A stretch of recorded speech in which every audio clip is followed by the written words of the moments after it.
Humiliation has a way of burning itself into your memory.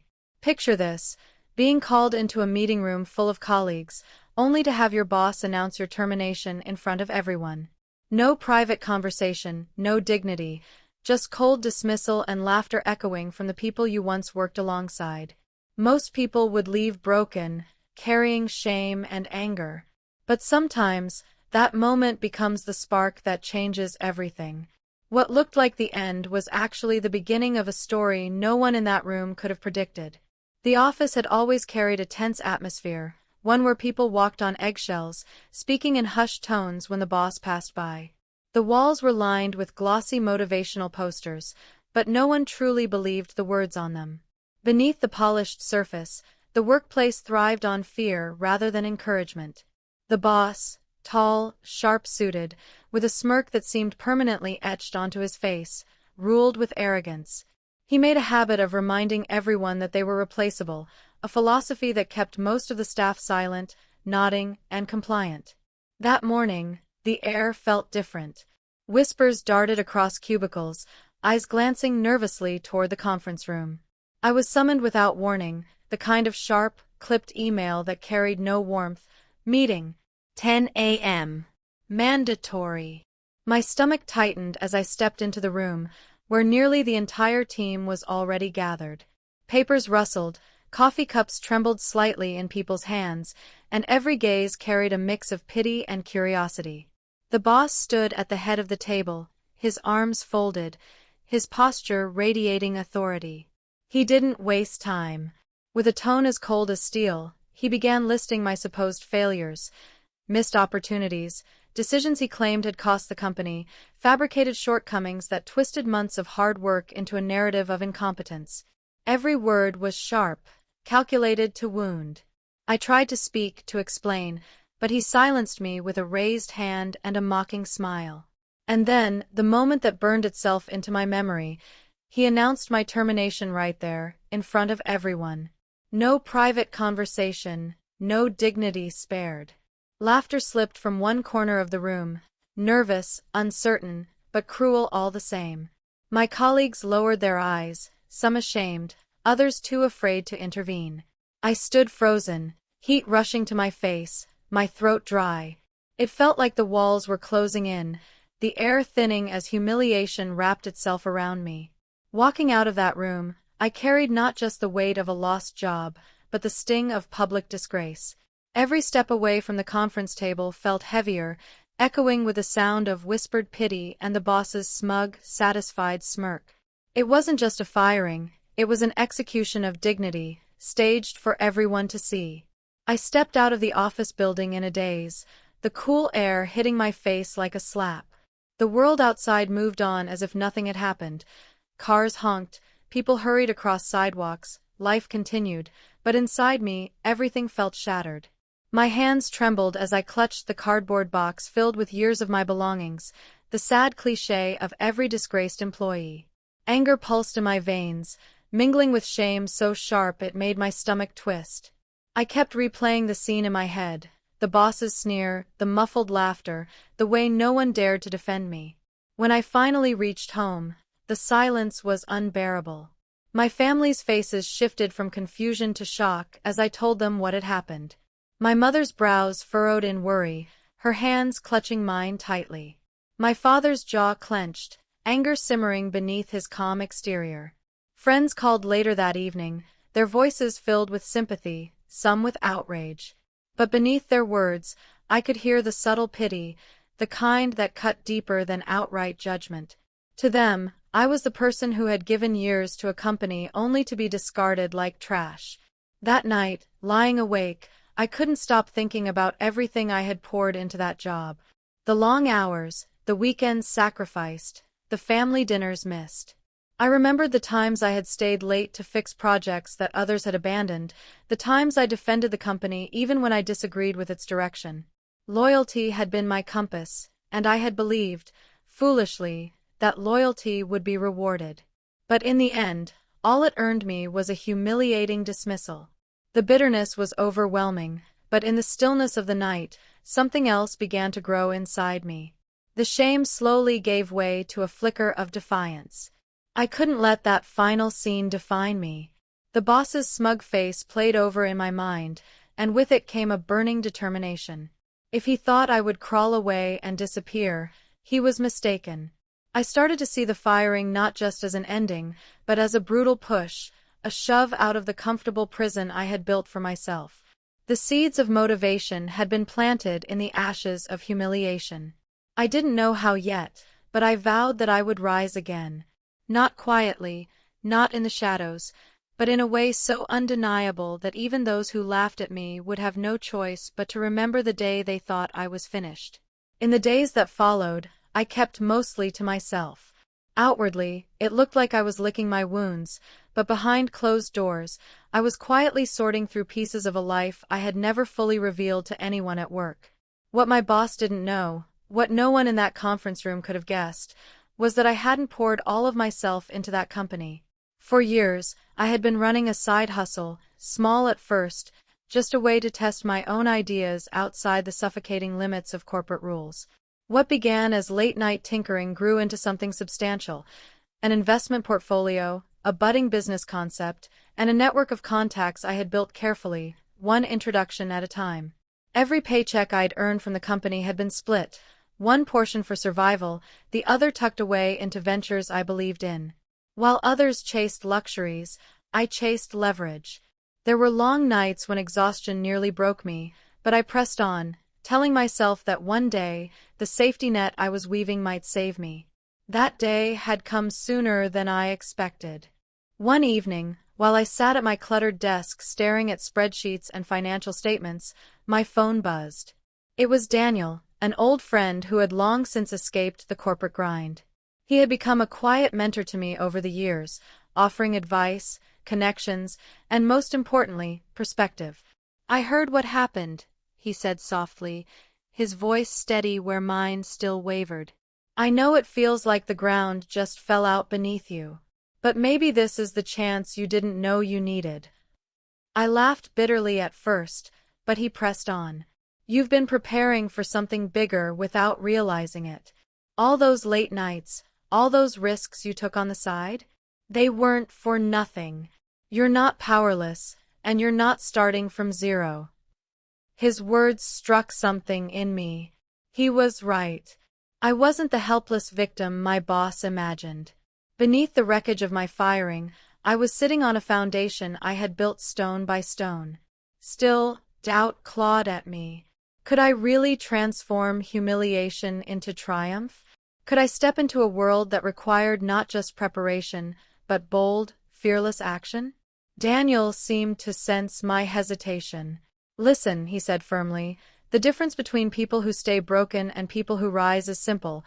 One group accepts the story others write for them. The other group picks up the pen."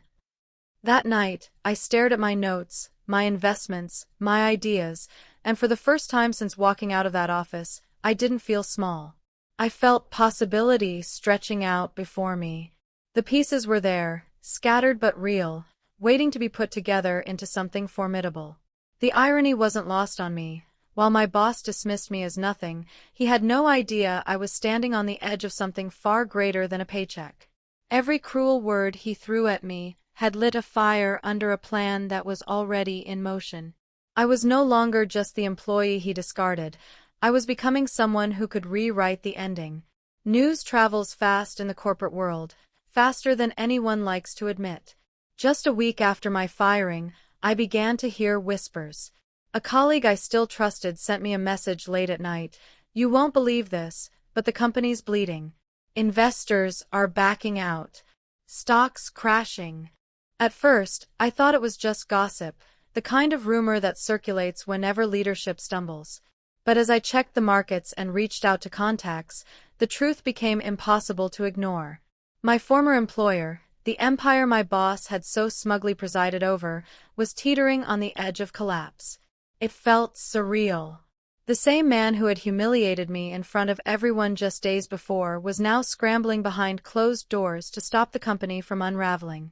And there I was, sitting at my desk, quietly watching the cracks widen. For years, I had prepared for something like this without realizing it. My side ventures, my investments, the relationships I had built outside the company, all of it formed a net of possibilities. I had connections to small but ambitious investors, people who respected me for my vision and persistence. While my boss had spent his time flexing authority and belittling others, I had been cultivating trust, one handshake at a time. Daniel called me again, his voice electric with excitement. "This is it," he said. "The door you've been waiting for just opened. They're desperate. If you move quickly, you can step in where others are pulling out." His words jolted me into action. My humiliation hadn't been an end, it had been a prelude. I spent the next days buried in phone calls, meetings, and negotiations. Every skill I had honed over the years came into play, reading financial reports, projecting future growth, persuading wary partners. My network, once just a safety net, transformed into a launch pad. Deals that once felt impossible began to take shape. Investors who had lost faith in the company's leadership perked up when they heard my name. They didn't see me as the disgraced employee. They saw me as the one person who truly understood the inner workings of the place, someone with the insight to turn it around. The irony was almost poetic. My boss had paraded me as a failure in front of everyone, but now, behind the scenes, I was positioning myself as the one capable of saving what he was letting slip through his fingers.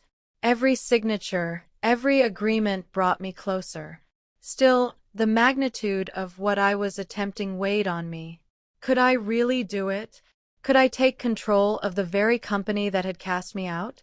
Doubt flickered, but each time it did, I thought of that conference room, the laughter, the smirk, the silence of my colleagues. The memory fueled me like nothing else. By the end of that frantic week, the pieces were in place. The funding was secured, the contracts drafted, and the last meeting with the board loomed ahead. As I stared at the final documents spread across my table, a single thought pulsed through me. This was no longer just business. This was justice, delivered not with anger but with precision. With one more signature, the deal would be set in motion. I wasn't just coming back to the company, I was coming back to own it. The week after my firing, the office halls still echoed with my name, though not in ways anyone dared admit aloud. Later, I heard from a friend inside that my former boss had been making jokes at my expense, using me as the latest cautionary tale. He stood in front of the team one morning, smirking as he quipped, "Let that be a lesson.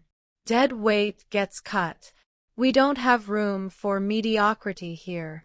The laughter that followed was forced, brittle, the kind people give when they're too afraid not to join in. He carried himself like a man untouchable, blind to the storm gathering outside his walls. But storms don't announce themselves until they're right overhead. The day of the board meeting arrived, one called in desperation as investors threatened to withdraw completely. The tension in that room was palpable. Executives fidgeted, board members exchanged uneasy glances, and my boss, still clinging to arrogance, tried to project control he no longer possessed. He cleared his throat, straightened his tie, and launched into another empty speech about resilience and future growth. Words that rang hollow in the face of plummeting numbers. And then the doors opened. I stepped inside, my presence drawing every pair of eyes toward me. For a moment, silence hung heavy in the air, disbelief freezing the room. My boss's face went pale, his confident rhythm shattering mid-sentence. "What are you doing here?" he demanded, voice sharp with irritation, but under it, there was a tremor of fear. I walked to the head of the table, calm and steady, sliding a folder of documents across the polished surface. "I'm here," I said evenly, "because things have changed." Gasps broke out as the board members skimmed the papers, their eyes widening. One of them looked up at me, his expression shifting from doubt to astonishment. The contracts bore my name, the agreements, the signatures of investors, the financial backing that gave me controlling interest. In the span of a week, I had gone from discarded employee to majority stakeholder. The silence was broken only by the sound of my former boss sputtering. This is impossible. He's nothing but..." He cut himself off, realizing too late that his words no longer had weight. The board members weren't looking at him anymore. They were looking at me. The reversal was almost too perfect. Just days ago, I had stood humiliated in front of my colleagues, stripped of dignity. Now I stood as the one with the power to dictate the future. My boss's smirk had vanished, replaced by a tight, nervous twitch in his jaw. His eyes darted around, searching for support, but found none. The very people who once bowed to his arrogance now sat in silence, waiting to hear what I would say. I didn't raise my voice. I didn't need to. When you fired me, I said, my tone measured, you made it clear you thought I had nothing to offer. You laughed at me, mocked me, and dismissed years of loyalty. But you underestimated me. And now, gentlemen, I glanced around the room, letting the moment linger. This company belongs to me. The satisfaction that surged through me wasn't loud or triumphant. It was quiet, deep, the kind of victory that doesn't need applause. Watching his face crumble under the weight of realization was worth every sleepless night, every insult, every sacrifice. The same colleagues who once pitted me would soon learn the truth. The man their boss mocked had become the man their boss would answer to. Symbolically, it was more than ownership. It was reclamation. The power he had used to humiliate me had been stripped from his hands and placed into mine. The imbalance was gone. The fear he had instilled in others dissolved before my eyes, replaced with something new, respect, curiosity, even hope. And in that moment, I knew the story had turned. I wasn't just returning to the company. I was returning as proof that humiliation does not define you. Rising after the fall does. The first few days after the takeover felt like stepping into a dream I hadn't yet woken from. Walking through the same glass doors where I had once carried my belongings in a cardboard box, I was met with a different kind of silence. This time, it wasn't pity or avoidance, it was respect, cautious but genuine. The employees who had witnessed my humiliation now watched me with wide eyes, whispering not about my downfall, but about my return. I could feel the weight of their hope, a silent question hanging in the air.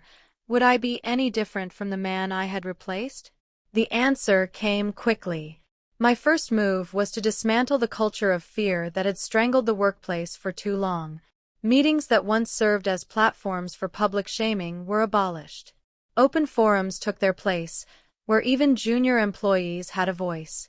I made it clear, mistakes were no longer punishments waiting to happen, they were opportunities to learn and grow. Slowly, I saw shoulders straighten, conversations grow bolder, and a flicker of pride return to faces that had long been dulled by dread. Then came the promotions.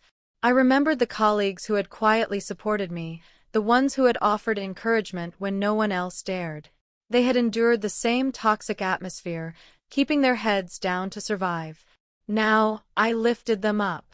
Hard-working employees who had been overlooked were given leadership roles, their loyalty finally rewarded. They didn't just earn titles, they earned the freedom to shape the company's future alongside me. As for my former boss, his downfall was swift and poetic. Stripped of authority, he found himself sitting on the other side of the table, powerless. In the same way he had paraded my dismissal before others, I announced his removal, not with mockery or cruelty, but with calm finality. There was no satisfaction in humiliating him the way he had humiliated me. The satisfaction lay in the balance restored, in showing everyone that arrogance without integrity always collapses in the end. In the quiet moments after the chaos settled, I often reflected on how quickly life had changed. A single week had carried me from disgrace to ownership, from being cast out to sitting at the head of the table. It reminded me of something Daniel had once said, life doesn't unfold in straight lines, it turns sharply, often when you least expect it. The firing that had felt like my end turned out to be the very beginning of something greater. The lesson was clear, not just to me but to everyone who had watched this story unfold. Resilience is often invisible until tested. Strength hides in the places no one thinks to look, In the late nights, in the quiet sacrifices, in the determination that refuses to fade even when the world says you're finished. My boss had seen only an employee to belittle. He had never seen the persistence beneath, the hidden foundations I had been building for years. And that was his greatest mistake. Because in the end, it wasn't just about revenge or victory. It was about transformation, turning humiliation into fuel, and proving that no one else gets to write the final chapter of your story but you. Life has a way of flipping the script when you least expect it. What looked like an ending became the start of a new chapter, one written with courage, strategy, and a refusal to stay broken. In a single week, humiliation turned into triumph, and the fired employee became the boss of the very company that cast them aside. It's more than a revenge story. It's proof that setbacks can plant the seeds of the greatest victories. Never underestimate the power of someone determined to rise.